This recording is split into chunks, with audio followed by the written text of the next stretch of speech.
I'm really delighted to see you all here. My name is Frederick Eberhardt. I'm professor of philosophy here at Caltech, and also with Mike Alvarez, who's somewhere in the audience at the back. We together direct the Linde Center for Science, Society, and Policy here. And for us, this is a very exciting day because it's the start of our BioPolicy Initiative. We've worked on this for a long time. We're really glad to see you here, and we hope that you will engage with us in this in one way or another going forward. To kick this off, I'd like to invite Tom Rosenbaum, Caltech's president, up for a few introductory remarks. Thanks, Tom, for coming.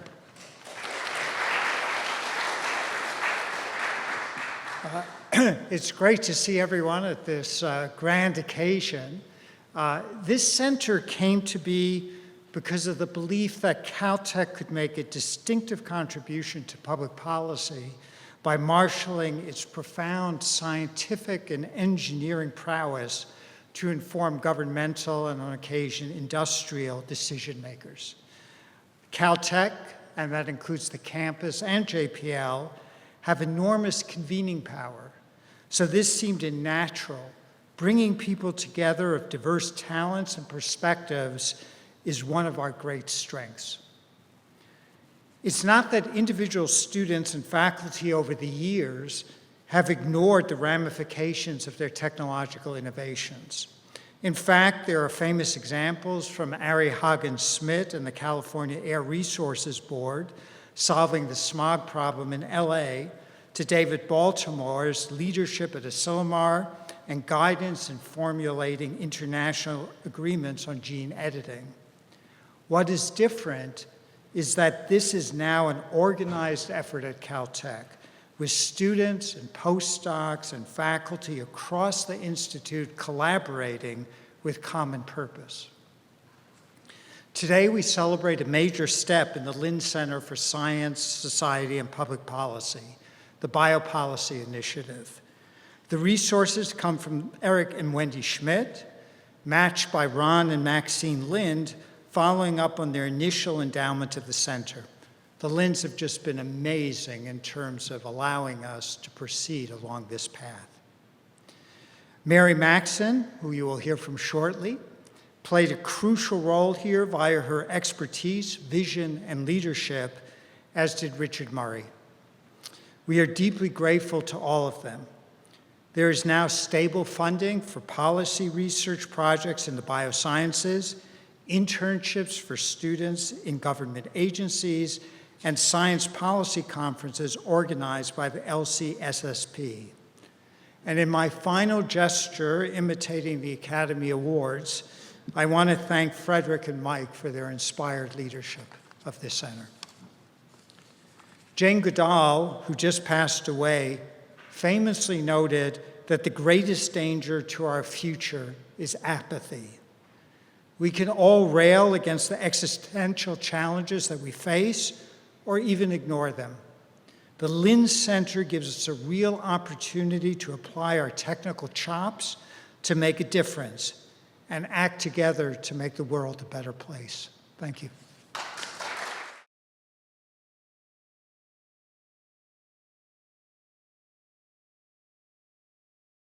I'd like to next introduce Mary Maxon. She's Executive Vice President at Carnegie Sciences, so a lot of contact to Caltech already, just like that. And prior to that was Director of the Bioscience Institute at Schmidt Sciences, and also Director of Biosciences at the Lawrence Berkeley National Lab.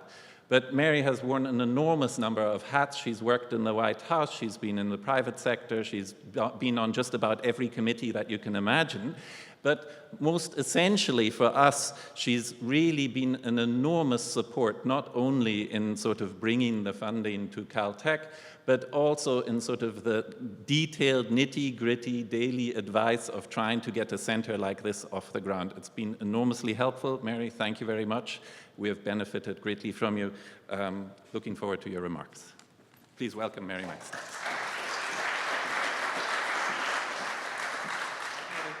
I am so delighted to be here to speak with you today, and I want to just tell you, why is it important that we speak about biopolicy? Why is biopolicy different from, say, AI policy, governance, or regulation? because biotechnologies have something very special about them, 2 features. They self-replicate and they change. Their dynamism, mutation, evolution of biological systems means that at the level of biopolicy considerations, there are special things that we need to take into account. My biopolicy story, which is what I was told to introduce here, it begins 20 years ago when I was fresh out of a biotech company and I was asked for the brand new California Stem Cell Institute, created because the federal government stopped funding human embryonic stem cell research with federal money. I was asked to write the intellectual property policies for the state of California's grantees. And although I had a few patents myself, I really didn't know much about intellectual property policies, but my research training taught me how to go about that project, and in no way did that prepare me for the next policy job I had, which was at the national level. I was asked to join the White House, the Office of Science Technology Policy, in President Obama's first term. And although I wasn't looking for a job in Washington, I realized that President Obama's commitment to restore science to its rightful place after the previous president had made a policy for science decision not to fund human embryonic stem cell research, I decided I could be in a seat in the front row to understand why it didn't happen, if it didn't happen, or I could be part of the machine that would make it happen. And so either way, I figured I'd better be brave enough to give it a try.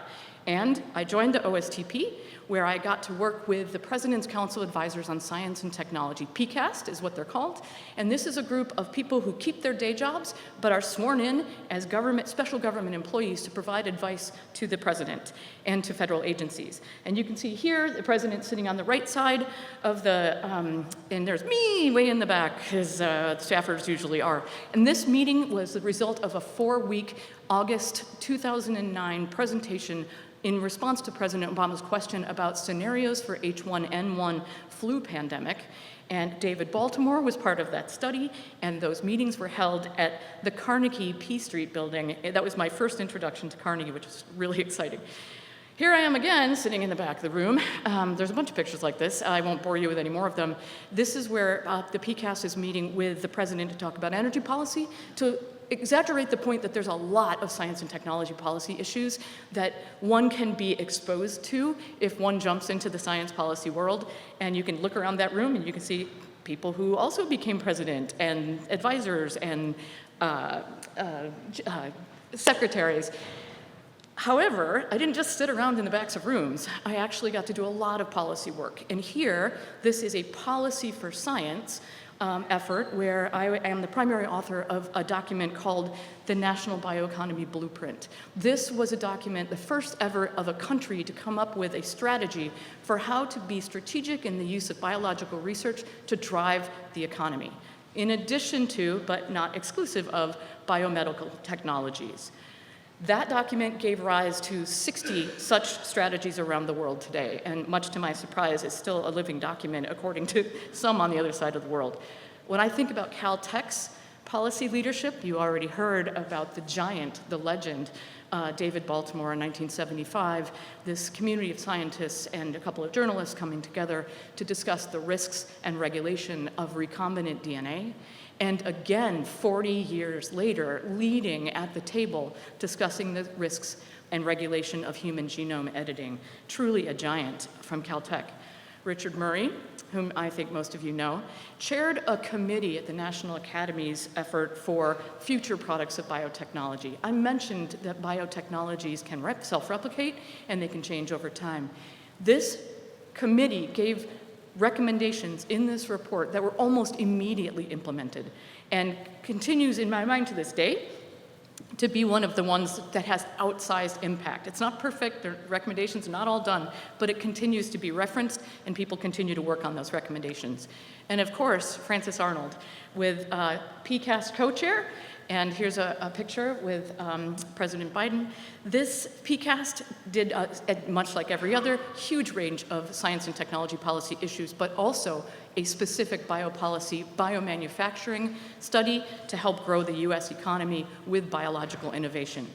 So great to see these individuals working on behalf of biopolicy. Even better now to see institutional commitment For the longest time, I worked in Washington, and I would see these institutions of higher learning come into the White House, and they would hold events in Washington for their new reports, and I have longed to be part of something bigger in California, and I am honored to be part of this effort, and I'm just so excited about the 3 integrated pieces that Tom mentioned. 1, workshops and webinars, that's a first piece of this. The top shows a clip from the workshop that we co-organized had a public part and a private part, and the public one had a lot of really interesting presentations. The private one is where we got all the work done that gave rise to the recommendations in that report that came out last summer. The recommendations in that report so far have made their way into versions of legislation at the Senate level nationally and into international standards domains for engineered organisms. Already, the LCSSP has a name in biopolicy. And just last week, there was another workshop here, Biotech Beyond Conventional Containment. And it is my hope that those experts that gathered here last week will put in the heavy lifting work to get the next report out that will have momentum going forward. We haven't just done webinars and workshops. The second piece is, I think, an extremely exciting, one-of-a-kind type thing, a Science for Policy grant-making program.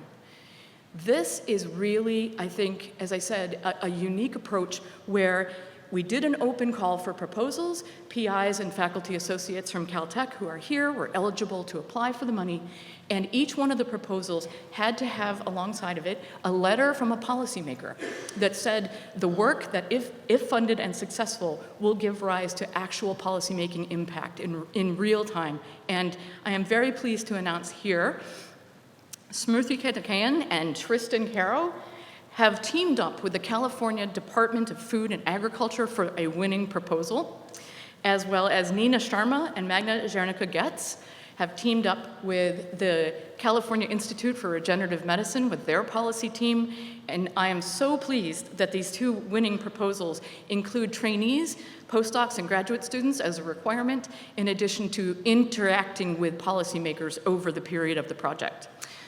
There are also the third piece, policy internships. We have 3 funded Caltech graduate students, and we're looking for more in the next academic year. So this is very exciting. All of this has happened in a relatively short period of time, and in my mind, due to the incredible creativity and boundless energy of Richard Murray, who really did move mountains to make this happen. And as was mentioned by Tom, this specific biopolicy initiative was made possible by a philanthropic partnership, Ron and Maxine Linde and Eric and Wendy Schmidt. And it's through philanthropic experiments like this that creative things like that Science for Policy activity could take shape. And before I sit down, I just want to say for each of you at this Caltech community, please consider getting involved. Workshops, internships, webinars, whatever it is. I can't guarantee it will be as interesting an adventure as my biopolicy adventures have been, but I can guarantee it will be an adventure. Thank you.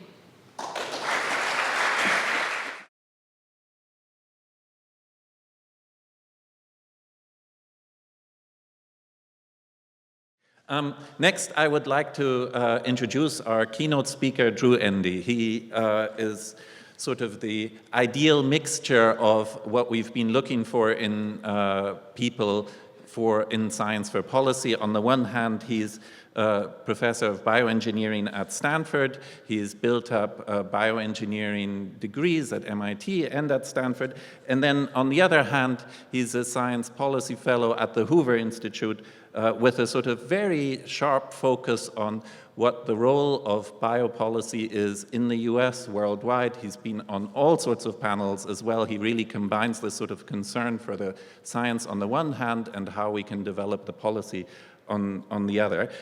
Interestingly as well, as maybe some of you know, he started off the Global Genetic Engineering Olympics for students as well, and I believe several Caltech teams have participated in that, so that's exciting as well. Drew Endy, very glad to have you here kicking off our Biopolicy Initiative. Thanks for coming.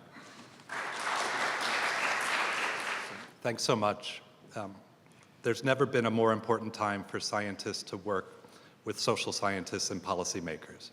It's impossible for me to overstate that. And biopolicy in particular, for the reasons we heard from Dr. Maxon, Mary, is so incredibly important right now for reasons I'll try and get into. I'm grateful to be here. I'll get into it in a second. Mary, I also want to thank you. You are a powerful superhero in this space and an inspiration. And when I look at the photos that you share, what it reminds me of is oftentimes in rooms with policymakers and decision makers, there will be no biology in the room were it not for you. And I think that's still more true than we would like. There's a lot of important decisions that need to get made, and biology has become more important more quickly than people get old and retire. And so we have to figure out, one of the ways we think about it is we have to figure out how to help the prebiotics become probiotic, right? But in any case, Mary, I'm really grateful to have known you and been inspired by your powerful work over the years. I'm happy to talk about the work face, the tactics of policy, what's going on with NIST, what's going on with Brussels, but I thought for this talk I would tread into deeper water and share some of the trickier puzzles that frame what I encounter in biopolicy. So I want to start with a story. These are two uncontrolled experiments named Sam and Max. And 4 years ago, Max came back from 3rd grade and in the kitchen, without any prompting, told his mother and I that GMOs are evil. And we didn't know where that came from. That was something he had learned in public school in Palo Alto.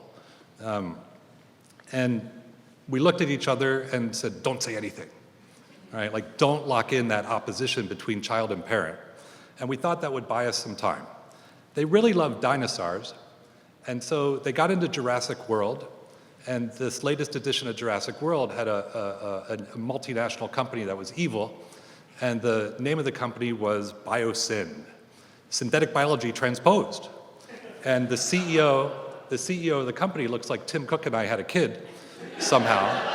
And so now, you know, like dad's evil, right?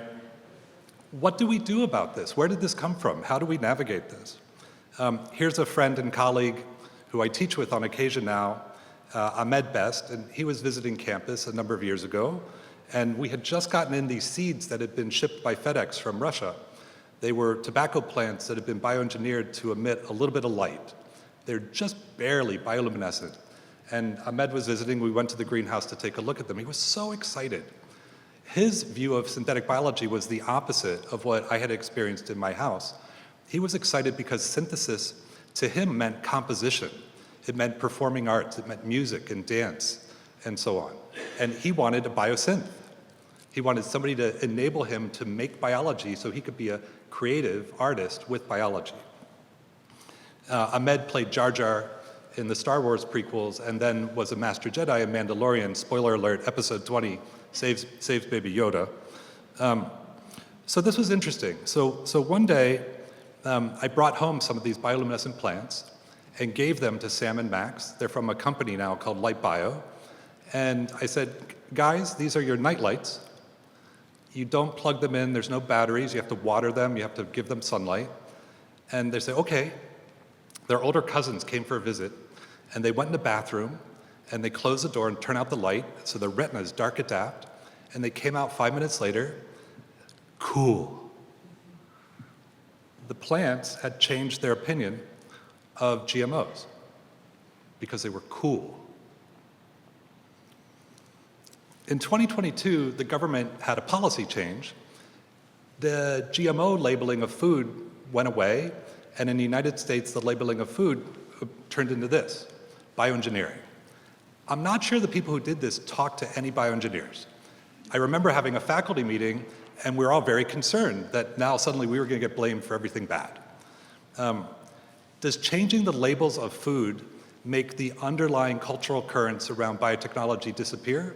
Obviously not. So for example, here's a smoothie I bought in the cafe next to the bioengineering building on campus. Normal, normal, normal labels. I want you to look at the far right label. No GMO. I can kind of maneuver around that. Like, modified sounds scary, I want an engineered thing. But the fine print, if a bioengineered version of it, we don't use it. Oh, like I'm supposed to be a bioengineer. So I can't duck on that. How do I think about this? Where does this come from? I've spent a lot of time on this and I'm still navigating it. I just want to share with you the depths of where this goes. My wife is afraid of spiders. I don't know why. It's an instinctive fear. It's quite powerful. I am afraid of falling from heights. I don't know why. It's an instinctive fear. It's quite powerful. What if some people are afraid of technology? Instinctively. What if some people are afraid of biotechnology, in particular, instinctively? Bioscarer, if you will. Could that be a thing? How would we confront it? Well, one thing we could try is we could argue with people who are instinctively afraid of something by declaring that it's useful. Here's a letter signed by 159 Nobel laureates from 2016 talking about the importance of precision agriculture, GMO food, and in particular golden rice to help deal with vitamin A deficiency.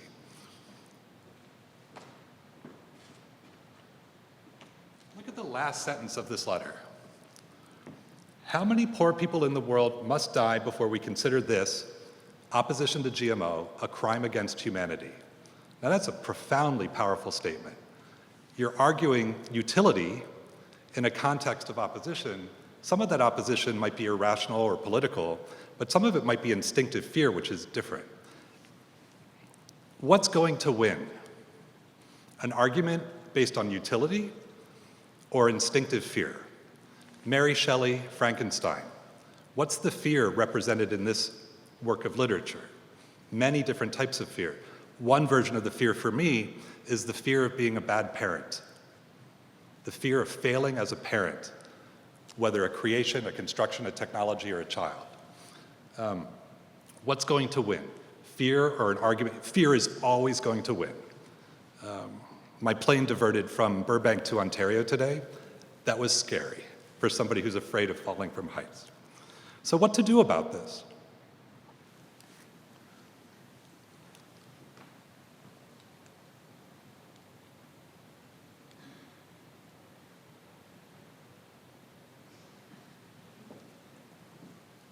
What's going on here? What are these rabbits doing?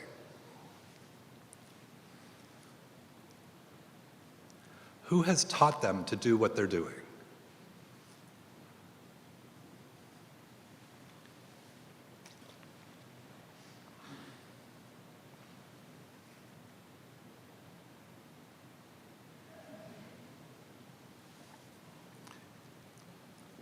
There's a book called Homo Ludens by Johann Huizinga from almost 100 years ago. And he talks about play predating culture. And nobody teaches the animals to play. We learn, though, through playing. What do I mean by this? Drawing on the work of Donna Haraway and others, consider puppies. What are these puppies doing? Well, they're working with a very powerful technology. Their jaws. And they're biting each other. But it's a bite that they learn is not a real bite. I'm going to bite you, but I'm not going to bite you. What's underneath this simple activity of play? Honesty, responsibility, trustworthiness. I'm going to bite you, but I'm not going to bite you. You can trust me.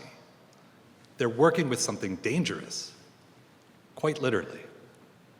Have we learned to play with biotechnology yet? Do we have a culture of biotechnology, or have we gone immediately to utility? Because it's so important with all the important things biology and biotechnology can do. I'm suspicious that we've leaped to utility for the last half century and we're backfilling a culture of play. What does this look like? As one example, Christina Agapakis and Cecil Talas, a perfumer and microbiologist at Harvard, played with the microbes on the human skin by inoculating goat milk to make cheese. Sampling the microbes from the colleagues they have on the Harvard campus. So what is a cheese like with goat milk seeded with a microbe from a philosopher's toe, or from Daisy's armpit, and so on? We didn't eat any of these cheeses when they were made because we hadn't thought about biosafety, or we had thought that we hadn't thought about it, so it'd be better not to eat it. But we did smell them. And you have to invent new language for the philosopher toe microbe cheese. But the armpit cheese was citrus floral bouquet. It's very interesting. It changed how I think about my relationship with living systems. My mom said, treat my body as a temple, you are what you eat. This suggested we eat what we are, that there's some relationship between our skin microbiome and the food that we eat. Is this a type of culture being backfilled or play? The work of David Kong at the Media Lab, the same sort of idea, DJ Jazzy Jeff, sampling microbes from the skin and inoculating a 12-inch platter, a petri dish, to make a record that you could then use optical processing to turn that into music, biotic beats or biota beats. Very accessible for students of all ages to play with biology in this way. How far could we take this in different ways? The work of Dr. Callie Chappell, she has mutated the word library by changing the first letter I into a letter A, inventing a new word, the library, and therefore a new profession, the librarian. And so imagine what happened from 1890 to 1928 when the Carnegie Endowment deployed money to build 2,800 public libraries throughout the United States in service of citizenship and literacy. Could we rerun that playbook in terms of citizenship and engagement with the natural sciences? The answer is yes, we could, and there's a legacy-defining opportunity for somebody there. When I think about this more deeply, I draw upon the tool from Stuart Brand, which is called pace layers. It's not a law of the universe, it's just a heuristic device. Stuart used this as a way of thinking about what's going on in the context of society and civilization. A healthy civilization, the way I think about it, is a stack of wooden blocks in 6 layers: nature, culture, governance, infrastructure, commerce, fashion. And if things are working, the blocks are aligned and the tower stands up. But it's called pace layers because the pace of change is different. The pace quickens the faster you go up. So fashion at the top is fleeting. Culture is slow to change. Take a complicated puzzle like the pandemic. Where is the pandemic in the pace layers? And you quickly find you can spread it out across the layers, and it's in all the layers. The coronaviruses are in nature. Do I wear a mask or not? That's some combination of culture and fashion. How's my public health infrastructure? And so on. Who's selling what? Right? You can take any complicated problem where things aren't working quite right in society and spread it out across this and get a sense of where did things get out of alignment, right? In the United States, one of the puzzles I ran into when I go to DC, building on Mary's pioneering work with the bioeconomy blueprint, is what makes it American, right? And so I can put the bioeconomy in the commerce layer, and I can talk about industry and the infrastructure supporting the industry, biomanufacturing, the biofoundries, the bioworks. I can talk about what people are benefiting and enjoying from all of this. But is an American bioeconomy different than a French or German or Brazilian or Portuguese or Chinese or Japanese? But is the only thing that's unique about our bioeconomy is the zip code? Where the factories are, where the jobs are, is about something else. So just to play it out, we know biology and biotechnology about life, food and medicine and materials we need to live. But American bioeconomy would also be about liberty and the pursuit of happiness. Who gets to do it where, for what purpose? That's down in the culture layer. And so if we want to make an American bioeconomy, we'd have to do things across all the layers. We'd have to accelerate infrastructure, we'd have to have a cultural space in place to talk about the policies of biology, we'd have to have experiences, we'd have to create joy up in the fashion layer, and so on. Biology is a cultural domain, Act 1. Let's go to Act 2. Here's a photograph I took in November 2016 in Geneva. This is the headquarters of the World Health Organization. I was there for a meeting of the Smallpox Committee, the committee that oversees research with live smallpox in Russia and the United States. At the entranceway, you can see an inset photo here of the statue honoring the vaccine campaign that eradicated the scourge of smallpox in the late 20th century.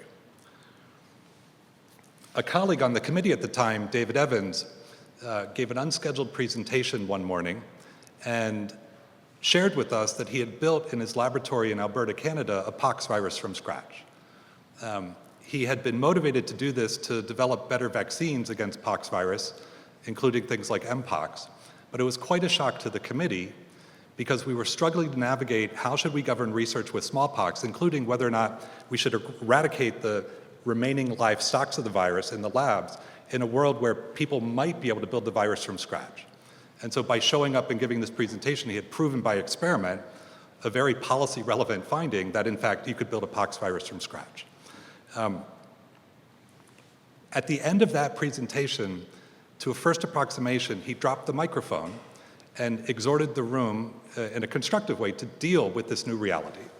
Now that was in 2016, and I think we're still struggling to navigate this reality of how do we manage risks when people can do more with biology.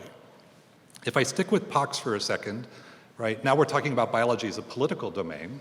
It's a problem when people get infected. These are people being pulled away forcibly into isolation wards because they have the pox.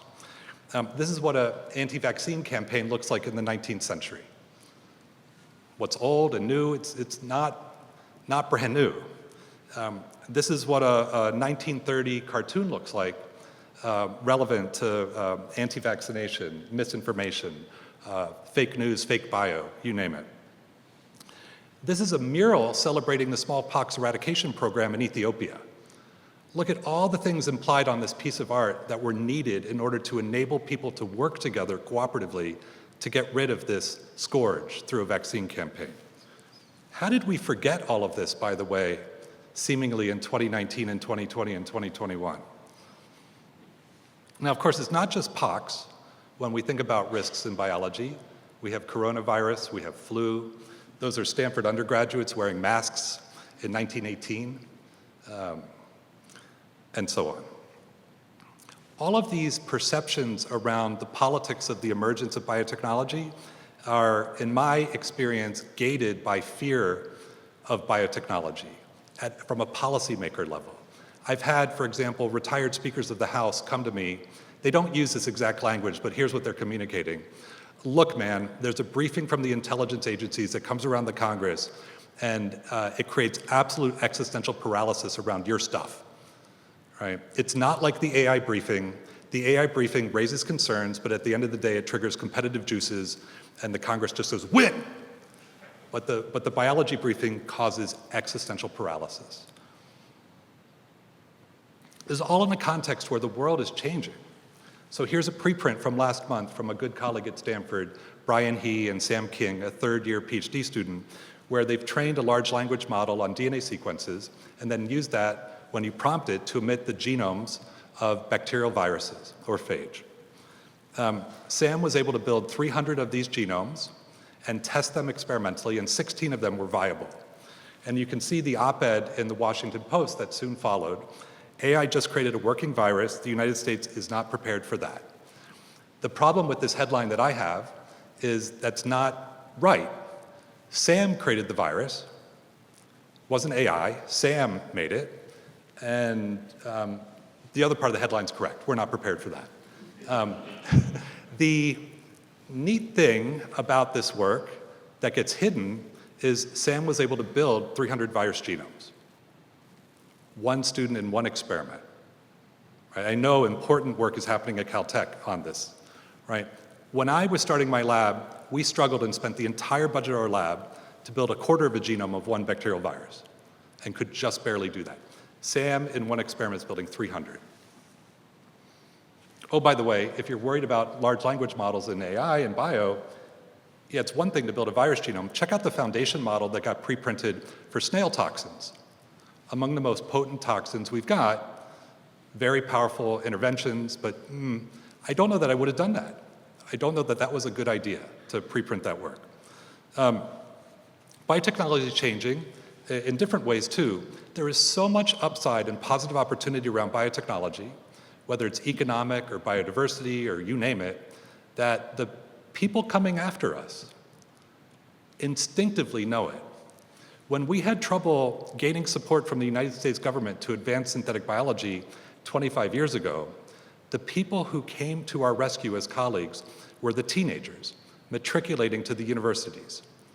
They could understand what was happening and because they're from the future. right? And so that's what this turns into. This is the Genetic Engineering Olympics known as iGEM. If you'd like to visit in Paris, it's happening at the end of the month, and please let me know, and we'll be happy to host you. 5,000 20-year-olds, approximately, including from Pasadena, but also 2,500 from China. This is one of the larger emerging biotechnology educational platforms globally, including in China. So where does this end up, and how does this navigate the politics of fear? This is a photograph of the gentleman who made the first computer virus that was released outside of a laboratory setting. That's when he was in college. He actually did it when he was a high school student, top left, in Pittsburgh, back in the 1980s, the elk cloner malware virus. And then Bunny Huang is one of the most beautiful engineers I've ever met. He's a hardware hacker. He was the person who reverse engineered the Xbox back in the day with Tom Knight and colleagues at MIT. When flu came out, right, and you were having those meetings, he was looking at the sequence and asking questions like, this virus is quite fascinating. How many bits does it take to kill a human? And what changes might be needed to do this? Right, now back then, very few people expected Bunny would go make this. I certainly didn't. That's not who he is. But something has changed in the last 15, 20 years. Building viruses from scratch has become routine. We have not updated our policy frameworks to navigate this change, in my opinion. There's other things that give pause. 75 years ago, last month, the United States government apparently ran a program where they converted one boat off the coast of San Francisco to disperse a microbe into the fog to answer the question, could you infect everybody in San Francisco with the microorganism? And the answer turns out to be yes. The microbe comes in the fog, and you can collect it on Petri dishes, and you use a safe microbe that doesn't cause disease. It makes red spots. Operation Sea Spray. One of the books that weighs heavy on me when I think about risks in biology is written by Professor Marc Bloch, a historian, in 1940. He's struggling to understand what happened to France as the Nazis had overrun the nation. And he does an analysis from 1920 to 1940. What did we do? What decisions were we confronted with? What mistakes did we make by failing to make decisions? And the takeaway is there was a faction that could see how things were changing, but the whole nation was desperately tired coming out of the Great War and the flu pandemic of 1918 to 1921, and everybody wanted to get back to normal. And so they placed a bet and put all their faith, according to Professor Bloch, into concrete, into Maginot. Now that's not all of it, but that's some of it. Failing to navigate what's changing doesn't really help you if the world is changing. Leaders have to understand reality. Policymakers have to understand reality. People who understand reality have to help people understand reality. Because of this, the first product we've shipped, I don't wake up in the morning consumed with pessimism. I'm actually really optimistic about what biotechnology can deliver. But because operational fear of biology as a security domain is so paralyzing, we've put out a first product called Biosecurity Really. And it's inspired by Professor Bloch's work so that none of us have to write Strange Defeat D in 2040. The way this study went down was we looked at all the trends that we could see in emerging biotechnology and the world that contribute in ways that might make biosecurity risks worse. Just get them all out in the open, create a pit of despair and challenge. And then ask, how can we climb out of this? Can we climb out of it? Neutral view, but could we do it? One of the key insights is we have to use biology to secure biology. You can't secure biology using only other things. You need to use software to secure software. We're going to need to use wetware to secure wetware. We also went a little bit too far in our thinking. How far would you be willing to go to secure biology? Would you, for example, be willing to consider a human artificial chromosome that expresses things that inhibit infections, such that you would have that implanted through an IVF process and have a product called Biosecurity at Birth, or BABY, B-A-B, right? Sounds kind of clever, but maybe we're not ready for that. And so when we were evaluating these things, we came up with our own application of something. Maybe many here have heard of technology readiness levels, from an idea to a ready to deploy technology, TRLs. We came up with what we call society readiness levels. Is society ready for this potential technology? And it's not all positive. So the SRL scale goes from not 1 to 9, but -2 to 2. -2 meaning no way, widespread opposition, right? Antibiotics would be 2 usually, right? Vaccines might be 1 to 2, but something like a germline edit or whatnot be a -2. Okay. And then we take a swing at what to do about it, and we come up with 9 sets of policy recommendations. Because this report's live as of last week, I don't want to spend time here on it, but just to give you a sense of it. There are key scientific questions in a lot of these policy recommendations, right? So one of the recommendations, for example, 8, around indoor air quality is, let's treat air quality like we treat water quality. Move to an absolute infectious agent count standard. But there needs to be is the juice worth the squeeze economic analysis, public health benefit analysis. Biology is a political domain. It's all over the place. It's getting more intense. Last one, biology as a strategic domain. This slide may work better in Texas than Pasadena, but about 10 years ago, Georgia wanted to have a good college football team. And so they got Smart, Coach Smart, who was of Georgia but had been coaching, I think, the defensive coordinator at Alabama. And so Coach Smart's been on a tear in Georgia, and they've won several national championships over the last decade. What does it mean to get smart about biology as a strategic domain? There's a cliche about traveling internationally, which is you travel not to see the world, but to understand where you're from. So I want to go to Beijing to help us think about how we think about biology as a strategic domain. And I want to start with some of the general writing and work from President Xi. These are his thoughts around medium to long-term development goals. Number 1, expand the domestic economy. Let's get to complete domestic circulation of our economy and be the factory for the world. No surprise. Number 2, we've got to stabilize our industrial supply chains. Import substitution, so domestically we're in good shape, and if we create leverage by implementing dependencies for others, fine, we'll take that leverage. Not surprising. Improve the mix of scientific and technical inputs and outputs, and then a particular focus on marrying basic research in the life sciences with research in information technology. He's on a roll. Ensure harmony between humans and nature. Respect nature, protect it, build an eco-civilization that's vital. Pursuit of economic and social progress must be based on harmony between human and nature. Public health. Develop a bottom-up system that ensures early detection, warning, and response to control diseases as they arise. I'm looking at this, go check, check, check, check. Looks pretty good to me. More recently, here's an example of what we could see, a speech from this year. Our goal is to be a world leader in science and technology. It's important. And we only have a decade to become the powerhouse of science and technology. Paraphrasing. Here's an interpretation from an Australian colleague about what's happening in Beijing and what the US thinks is happening in Beijing, specific to biotechnology.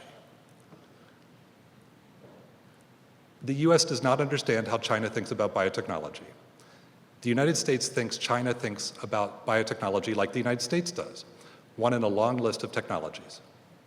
We have fought over and again for the last 20 years to get biotechnology on a list of being important. And sometimes it's there and sometimes it goes away. That's crazy. Meanwhile, according to this analysis, biotechnology in China is the technology. Not a technology, the. Why might that be? Biology as material operates at the intersection of joules, bits, and atoms. Energy, information, and stuff. Reality operates at the intersection of joules, bits, and atoms. China has done amazing work with energy generation, and they need to operationally master living matter to handle the stuff on a sustainable basis. That's my net assessment. We could also note that relative to the United States, China's population is about 4 times the US, and the farmland's about 3/4. So food security might cut a little bit differently if you're the agricultural minister in Beijing compared to here. Right side in red. The most recent work report listed only 4 technologies to receive more money in this year. Biomanufacturing is number 1. We can learn a lot by traveling the world. Here's a colleague from Shenzhen, Chen-Li Liu. I had not seen Chen-Li since 2019 when he visited Stanford. We had dinner at the house and walked around the campus till it got dark. It's hard for me to go to Shenzhen right now. It's hard for him to come here. So we were both in Europe, and we decided to have lunch a few weeks ago.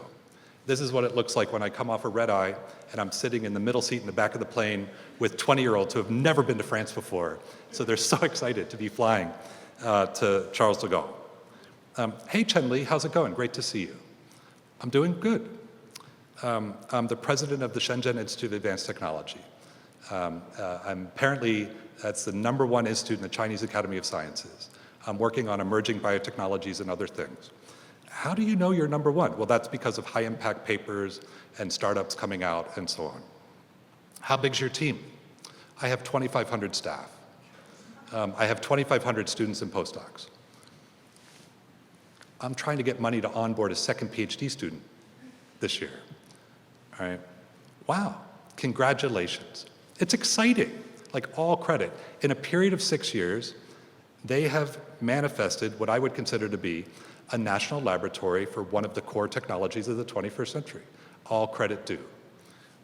This is one of the buildings on the campus of the Shenzhen Institute of Advanced Technology with the biofabs and the this and that. And there's nothing else like it. These are the large language laboratories that go with the large language models and so on. Now let's come back to the United States.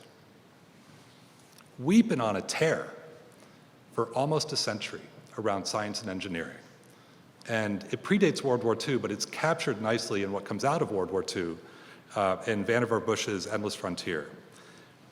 The National Academies holds this up with love and respect, but I am suspicious that many members of the academies have not read it. Because if they had read it, they'd know that we might be in a little bit of trouble. And so I want to walk through this because I think there's a profound foundational issue we've got to grapple with together in the United States and with our colleagues abroad. So let's take a look. How does this come about? President Roosevelt writes a letter to Vannevar and says, I need you to figure out how to recommend what we should be doing in science coming out of the war. Roosevelt dies.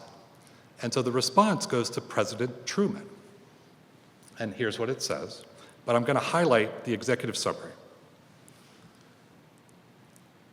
We need science in order to advance the war against disease. We need science to create innovations, new industries, bigger economies, all that stuff. And we need science to defend against aggression, new and improved weapons. That's basically it. The puzzle for the scientist is the genius here from Bush is science is actually an endless frontier. So if you're marketing this to scientists just from the title alone, like, yeah, you answer one question, you get more questions. Feels good if you're a scientist. But that's not the audience for this thing. The audience is the president, and then the people who are not scientists supporting the president. How did we get to this? So I want to go back before the war. Here are some explosions being set off on the dirt of Louisiana in the 1930s by a company, Geophysical Service Incorporated, pushing energy into the ground, capturing the reflections and guiding where to drill for oil. Here's the same company operating a field in Saudi Arabia, helping to find the oil fields over there.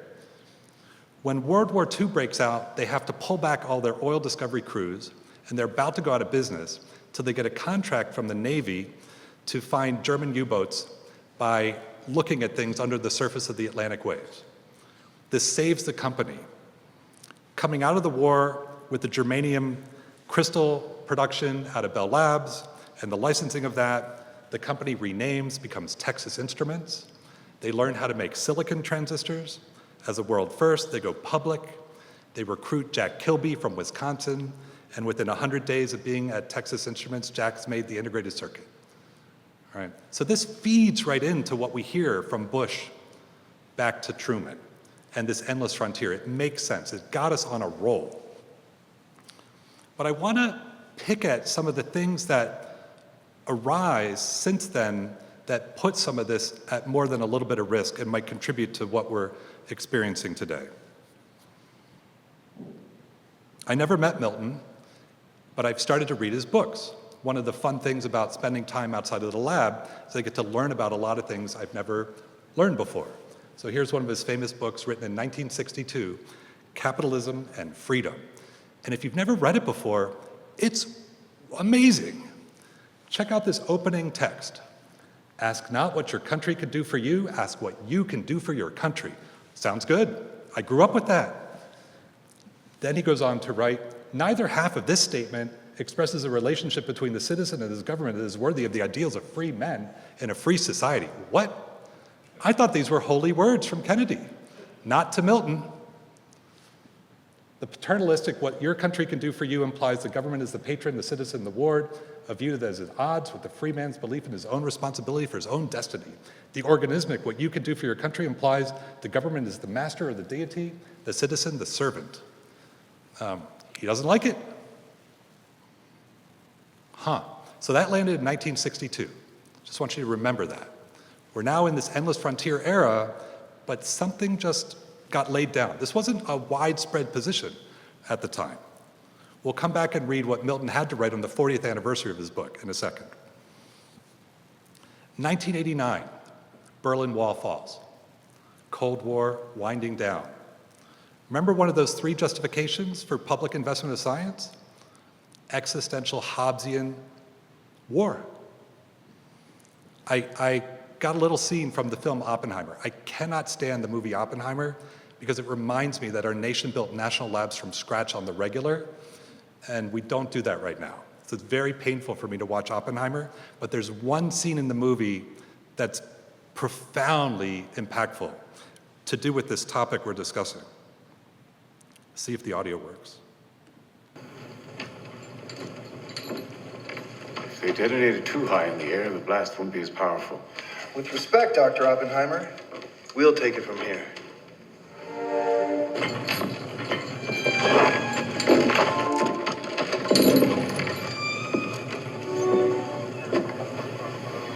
Did Truman brief Stalin at Potsdam? A brief would be an overstatement. He referred to a powerful new weapon. Stalin hoped we'd use it against Japan. That's it. Robert, we've given them an ace. It's for them to play the hand. You ready for the sixth? It's up to the CO in the Pacific. Should I come with you to Washington? What for? Should I come to Washington? What for? Says the general. Should I come to Washington, says the scientist. What for? We'll take it from here, Dr. Oppenheimer, just after the successful test of the bomb. Now, this is a dramatic representation, but it cuts to a point. Who has power? Who wants power? In the context of biology as a strategic domain. Maybe we began to lose something when the wall fell and we didn't totally understand what we were losing. Maybe we started to lose more when the Office of Technology Assessment went away, and so on and so on and so forth. Okay, meanwhile, we still got war on disease, right?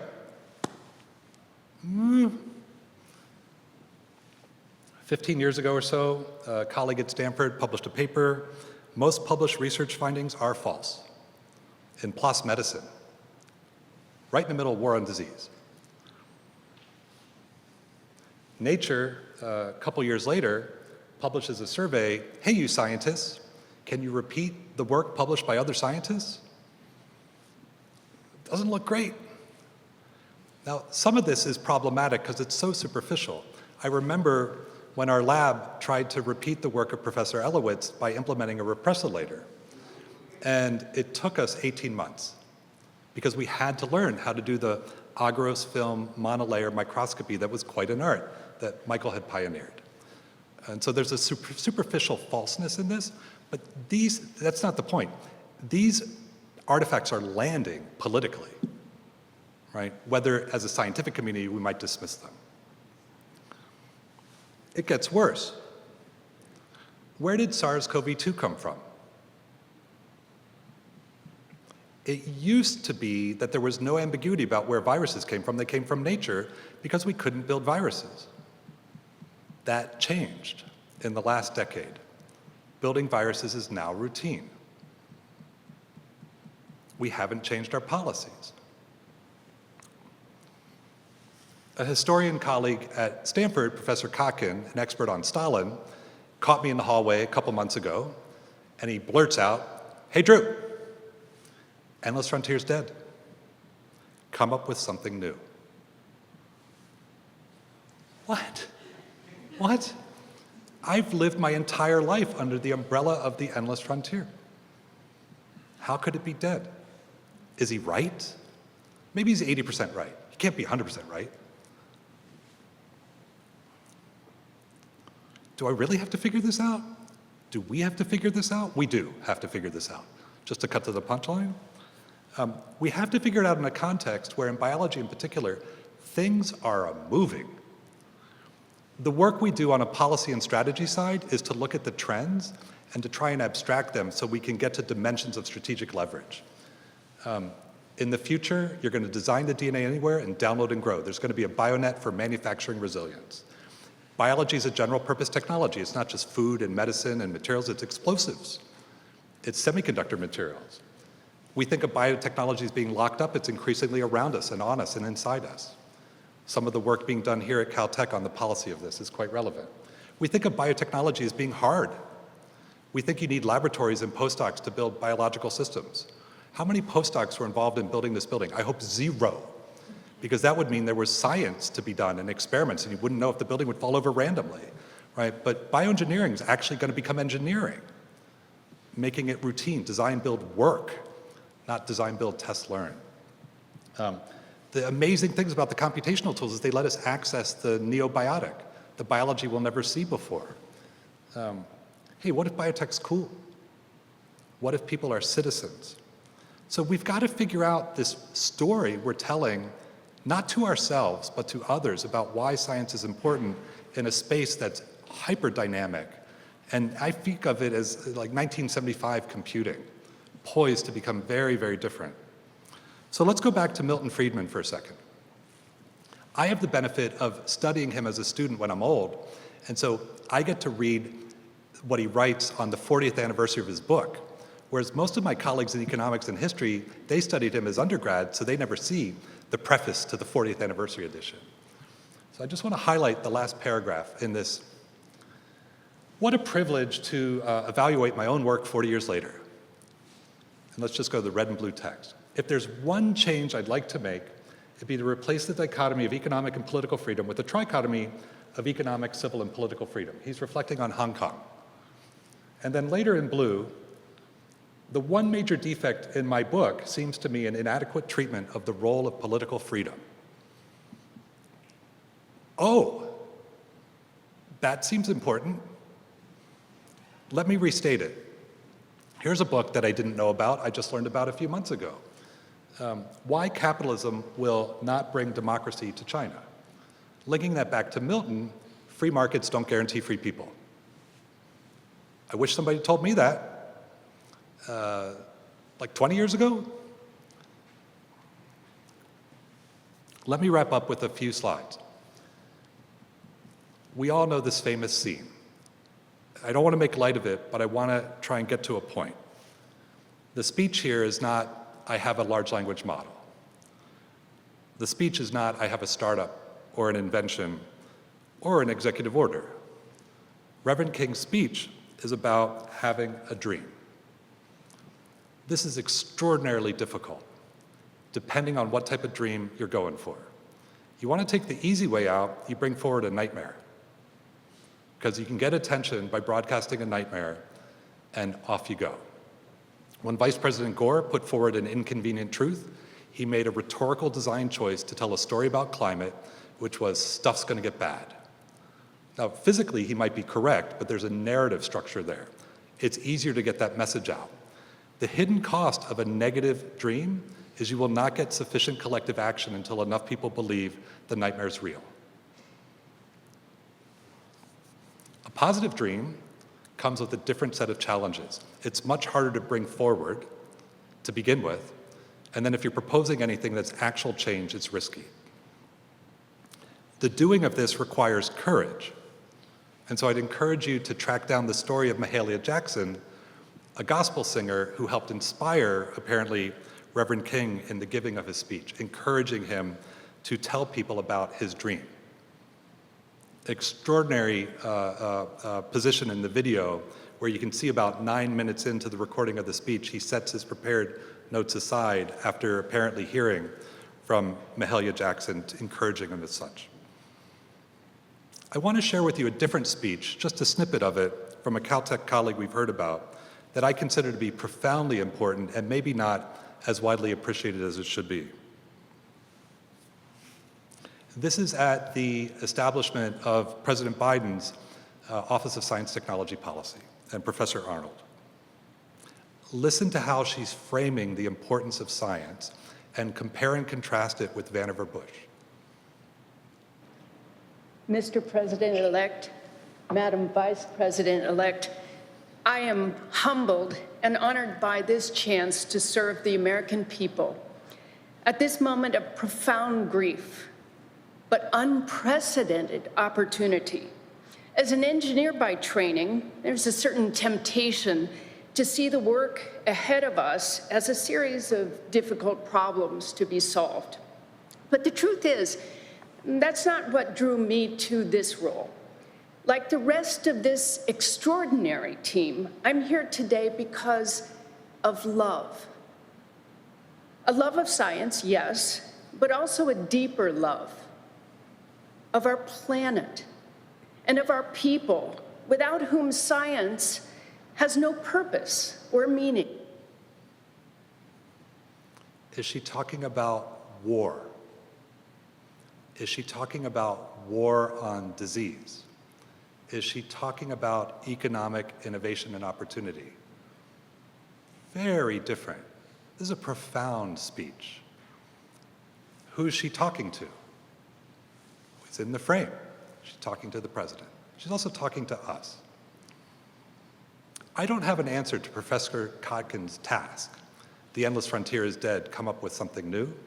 But it's some of the good work underneath all of biopolicy I think we have to wrestle and engage with. And I think what Professor Arnold offers up is a fine point of departure. 2 more slides. There are many dreams out there. They come in all sorts of different sizes and flavors. Singapore, as one example, wants to get to the year 2050 carbon neutral and keep 20% of GDP onshore manufacturing. Those 2 goals are in opposition. If you do more manufacturing, you're going to emit more carbon. They own the 3rd largest, depending on how you count, petroleum refining location on Earth, Jurong Island, a synthetic island. 2050 is less than 9,000 days from now. It's less than 8,900 days from now. I update that number on my whiteboard in my office because we think of 2050 as being impossibly far away. It's not. We're on the clock. Imagine all the things that have to be made true here by 2050 to get to net zero on carbon and keep manufacturing onshore as an issue of sovereignty. They're going to need a lot of biology. And because the capital depreciation schedule for refining equipment is at least 15 years, the biology is going to need to be made ready to go at scale by 2035, less than a decade from now.